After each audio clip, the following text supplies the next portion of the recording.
This one's gonna be a fun one. Let's get it going.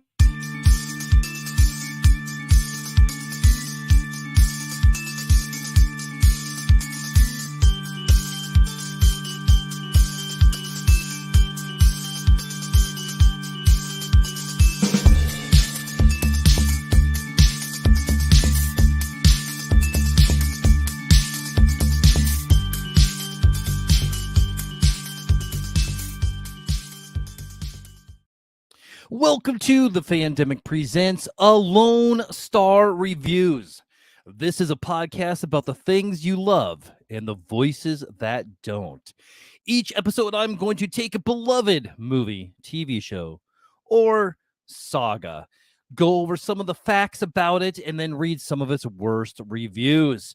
I'll give you my 2 cents and find out if I agree or not.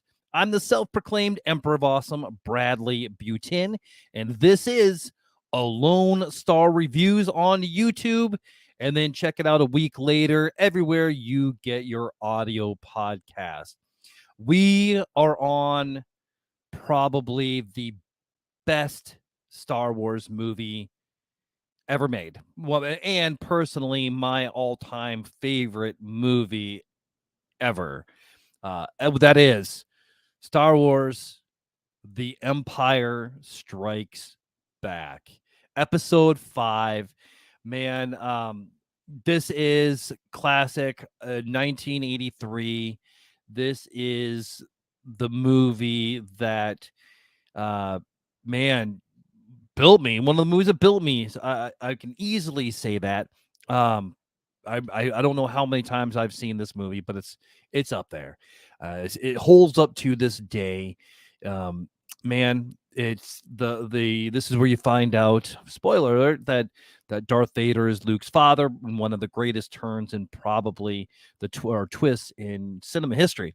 So that's I'm gonna be a little bit biased here, and there's probably nothing that anybody can say that will change my mind on this, but let's find out.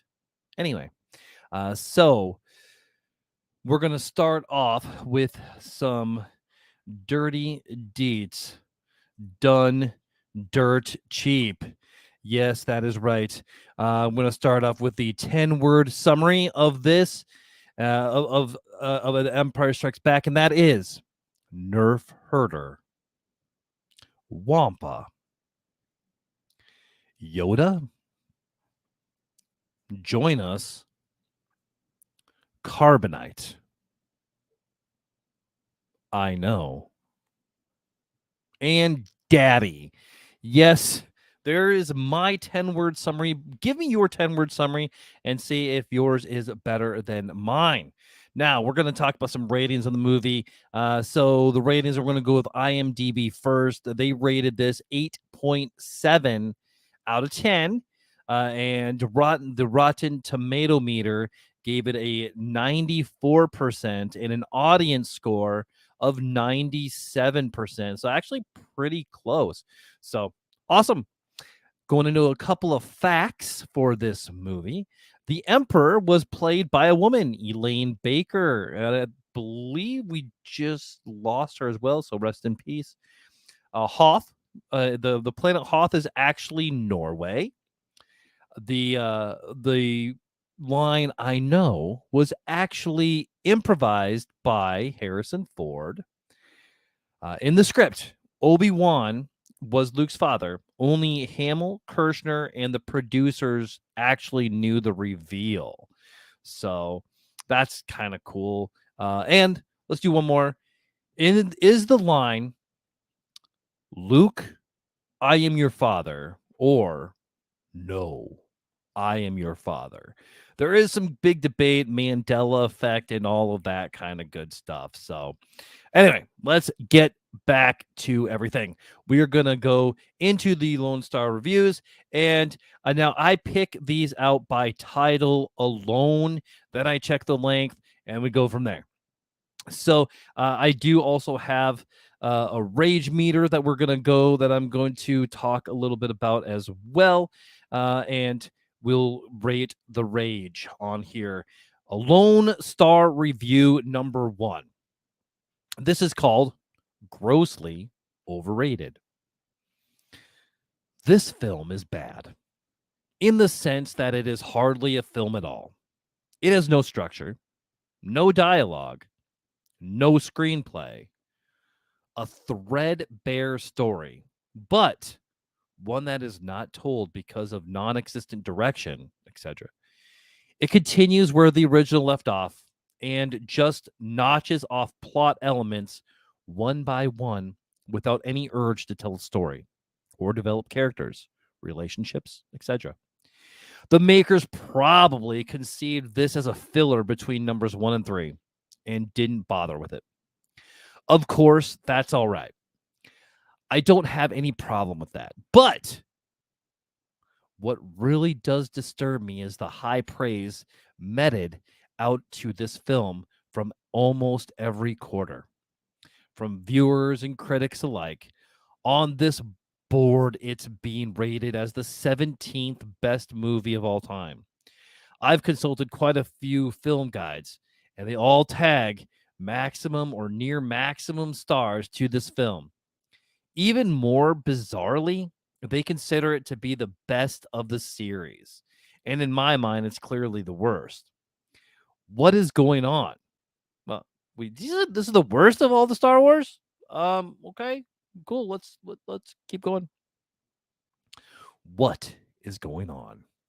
Of course, it's not difficult to see why this film was idolized. The first film was both good and a milestone. Not great, but it was the perfect statement for an age. It was a fairy tale that was confused as science fiction. The Force embodied more morality, even religion for the space age.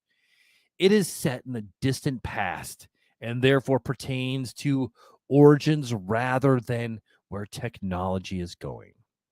Spaceships and laser guns are just the backdrop and have nothing to do with the story or subject matter. When the film appeared in the middle of the crisis ridden 70s, it really must have been a beacon of new hope. And to put the groundbreaking special effects into its proper context, they symbolize optimism. There is no doubt that the effects served the story well, but they served even better the mood of the age. And with all this going, Star Wars rightly became a tremendous hit. And the focus on fanatic devotion, it was to be expected that any sequel would have been gobbled up by the fan base as long as it didn't spoil the original. Empire doesn't spoil the original. It not only continues the war between good and evil, it does so with more spectacle, more aplomb, more special effects. When people say they like Empire, what I think they really mean is they like Star Wars so much that they are thrilled that it has a new and glossy wrapping, because Empire is nothing but embellishment. They're not judging the film by itself. The ideal situation would have been if Star Wars remained as a standalone fairy tale. Fairy tales end, and they leave us with the aura of happily ever after. They don't go on and become sagas. And if they did, what would totally destroy the aura? Empire is the first mistaken step towards saga. And that is why it quickly finds itself out of its depth. There is nothing else to be told. And that's why the film is so bad. One boring battle joined to another whatsoever. The strain tells.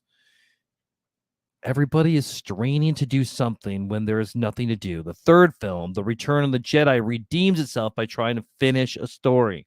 The prequels are interesting because they are filling in the background, but Empire is caught in a no man's land. It is bad, and it should be exposed as such.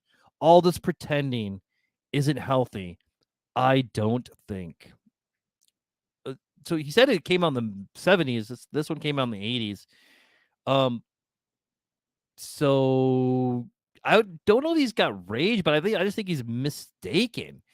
He said this reviewer says nothing really about acting, nothing really about the direction, nothing really about the story, not even the big reveal.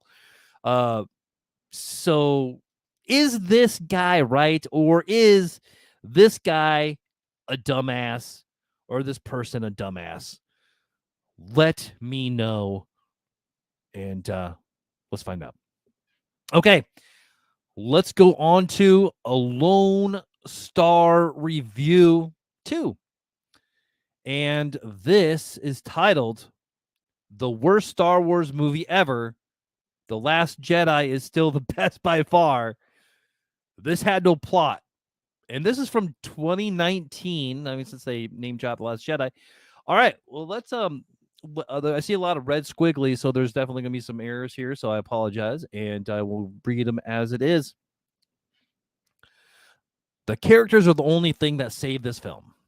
Different to the last film, The Last Jedi, that which brings us the heart, emotions, epicity of what Star Wars truly is, which is smarter, more complex, and not as flaws as this film had.